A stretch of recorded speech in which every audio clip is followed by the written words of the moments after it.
டெல்லி அருகே வீட்டு ஓனரை கழுத்தறுத்து கொன்று சூட்கேஸில் உடலை மறைத்த தம்பதியை போலீசார் கைது செய்தனர். வாடகை பணம் செலுத்தாததை கண்டித்து வீட்டை காலி செய்ய சொன்னதால் வீட்டு ஓனரையே காலி செய்த சம்பவத்தின் திடுக்கிடும் பின்னணி என்ன? 4 மாதங்களாக வாடகை செலுத்தாமல் இருந்த தம்பதியை வீட்டு ஓனர் கடுமையாக கண்டித்துள்ளார். வீட்டை காலி செய்ய சொல்லி தேதி குறிக்க அதற்குள் வீட்டு ஓனரையே காலி செய்த தம்பதி மீது போலீசார் எடுத்த நடவடிக்கை என்ன? டெல்லி அருகே உள்ள காசியாபாத்தில் தனியாக வசித்து வந்தவர் 48 வயதான ஆசிரியை தீப்ஷிகா சர்மா. தனக்கு சொந்தமான வீட்டின் கீழ்த்தளத்தில் வசித்து வந்த தீப்ஷிகா மாடி வீட்டை அஜய் அக்ரிதி என்ற தம்பதிக்கு வாடகைக்கு விட்டுள்ளார். இந்நிலையில் கடந்த சில தினங்களுக்கு முன் வெளியே சென்ற தீப்ஷிகா மீண்டும் வீடு திரும்பவில்லை.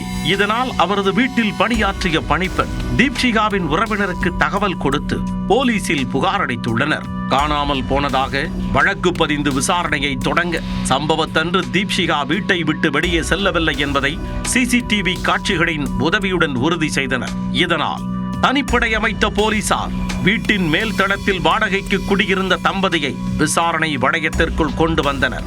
வீட்டு ஓனர் காணாமல் போனதற்கும் தங்களுக்கும் எந்த சம்பந்தமும் இல்லை என கூறி மழுப்பியவர்கள் போலீசார் அதட்டலில் மாறி மாறி பதிலளித்துள்ளனர்.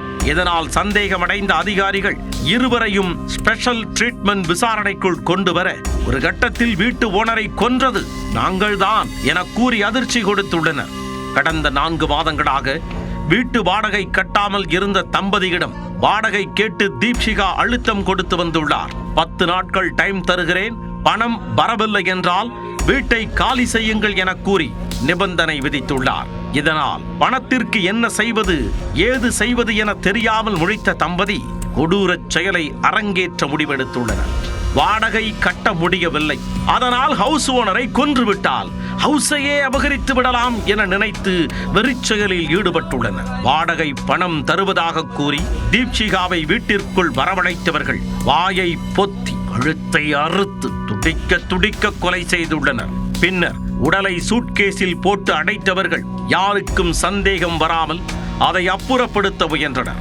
ஆனால் அதற்குள் போலீஸ் விசாரணையில் இருவரும் தொக்காக சிக்கினர். இதனையடுத்து காணாமல் போன வழக்கில் கொலை வழக்காக மாற்றிய போலீசார் கொலை செய்யப்பட்ட தீப்ஷிகாவின் உடலை மீட்டு உடற்கூறாய்விற்காக அனுப்பி வைத்தனர். மேலும் பிடிபட்ட அஜய் அக்ரி தம்பதியை நீதிமன்றத்தில் ஆஜர்படுத்தி சிறையில் அடைத்தனர். வீட்டு வாடகை செலுத்தாததை கண்டித்ததால் வீட்டு ஓனரையே காலி செய்த சம்பவம் டெல்லியில் பெரும் பரபரப்பை ஏற்படுத்தியுள்ளது.